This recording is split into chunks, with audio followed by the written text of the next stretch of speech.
নমস্কার, আবার এসে গেছি। আজকে আপনাদের সামনে নিয়ে এসেছি একটি নাটক, নিরূপ মিত্রের অর্থরোগিণী ডাক্তার কিসসা। এখানে দুটি চরিত্র আছে, দুটি চরিত্রকেই আমি প্লে করব, যেহেতু আমি একা।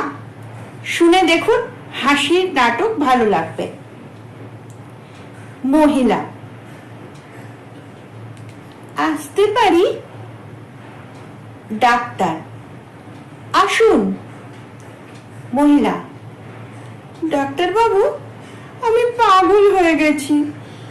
ডাক্তার: পাগল হয়ে গেছেন? জানলেন কি করে? সব সিমটম মিলে যাচ্ছে। ডাক্তার: পাগলদের সিমটম আপনি জানেন? মহিলা: জানি বই কি, পাগলদের প্রথম লক্ষণ কোথায় আছে বুঝতে পারে না। ডাক্তার: তাই? তা আপনি কোথায় আছেন তো যে বুঝতে পারছেন না, তা বুঝছেন কি করে? মহিলা: আসলে কি হয়েছে জানেন, একটা ছোটদের ছড়ার বই কাল পড়তে গিয়েছিলাম, ব্যাস তাতেই কাল হলো। ডাক্তার: ছোটদের ছড়ার বই? সে তো মজার জিনিস। মহিলা: মজা পেতেই তো পড়তে শুরু করেছিলাম, হঠাৎ একটা বেগর বাই ছড়া আমার মাথা ঘুরিয়ে দিল। ডাক্তার: বেগর বাই ছড়া? সে কি বস্তু?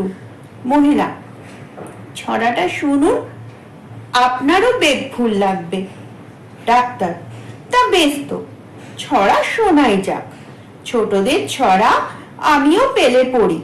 মহিলা: শুনুন। যদি যেখানে রয়েছি আমি সেখানে না থেকে থাকি অন্য কোথাও, তাহলে সেখানে থেকে আমি এখানে তো নেই, অতএব থেকে থেকে নিশ্চয় মনে হবে, তবে এখানেতে কে? ডাক্তার: বাবা, আরেকবার বলুন তো।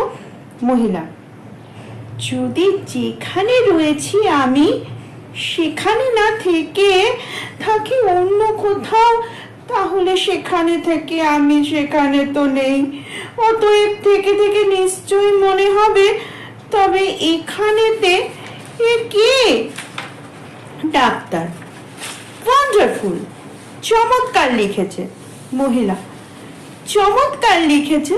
কি বলছেন ডাক্তার, বলুন তো, আমি যদি এই মুহূর্তে অন্য কোথাও থেকে থাকি, তাহলে এখানে আপনার সামনে কে বসে? আমি না আর কেউ, আমি বুঝতেই পারছি না আমি কোথায়। ডাক্তার: হুম, কঠিন গেরো তাহলে? মহিলা: তাহলে কি, ডাক্তারের কাছে এসেছি, ওষুধ দিয়ে সারাবেন তো? ডাক্তার: এটা তো এক্সিস্টেনশিয়ালিস্ট প্রবলেম, মানে অস্তিত্ব সংকট। এই ব্যাপারে মনোবিজ্ঞানীরা বা দার্শনিকেরা সাহায্য করতে পারেন। আমি একজন জেনারেল ফিজিশিয়ান, তাতে কি? এর আগে একজন আয়ুর্বেদিক বৈদ্যর কাছে গিয়েছিলাম, তিনি আমাকে পাগলাদ্য ঘৃত্য আর ছাগলাদ্য ছানা সেবন করতে বলেছেন। আপনিও কি তাই বলবেন? কবিরাজি আমার অধীত বিদ্যা নয়, ও ব্যাপারে আমার কি ওতেই হবে। আপনি যে সায় দিলেন তাতে আমি নিশ্চিন্ত। আমি সায় দিলাম? Thank you. আপনার ফি কত? কিচ্ছু না।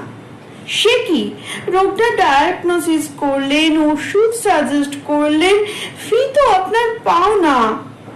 আগে না, দুটো কাজই আপনি করেছেন, কাজেই আমার ফি পাওনা হয়নি। ওটা আপনারই কাজে লাগুক। নমস্কার। নমস্কার? আচ্ছা, নমস্কার।